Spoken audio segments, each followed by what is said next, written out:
Я смотрю в это море, как в глаза своей родине. Все ложусь на холодный каменистый обрыв. Продается история, предается история. Но отважный и гордый мой народ будет жив. Я смотрю в это море, как в глаза своим прадедам. Вижу слезы соленые и улыбки в волнах. Приходить больше некуда, мне могил не оставили. Море что-то читает в моих близких глазах.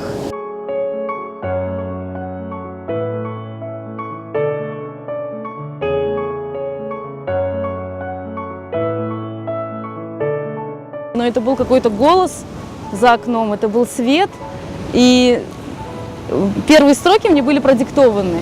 Я проснулась утром и записала первые строки об учителе. Почему-то вот были: «Учитель мой, я преклоняюсь пред тобою». И запоют когда-то соловьи в садах, посаженных твоей рукою.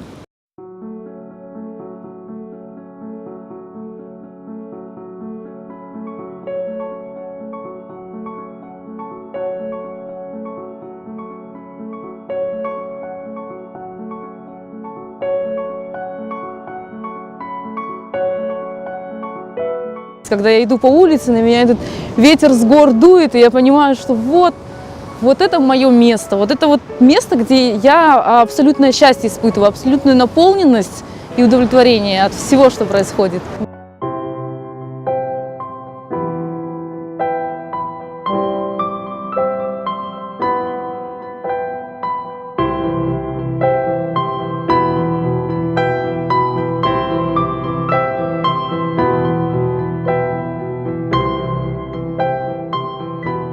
Надо беречь, надо не предавать, надо оставаться здесь, надо возрождать, продолжать жить, какие бы условия ни были в жизни. Все наши предки, они всей своей жизнью, своим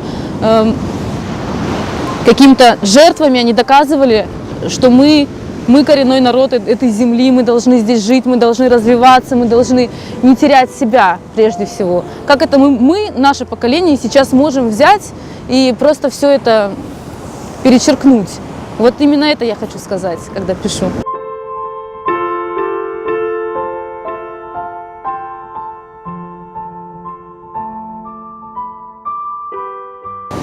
Қара деңіз неден қара, көз яшлардан қарарған. Менің дедем ялысында оңа бақып отырған. Неден қара деңіз оңа бақып түшінген. Сен сақ олсаң, саңа келсем, біз түшінердік екеміз. Қара дегіл бақса мавы, якимерде ешіл ола. Тек бізімки олсын, ақыз, түсі олса біле, қара.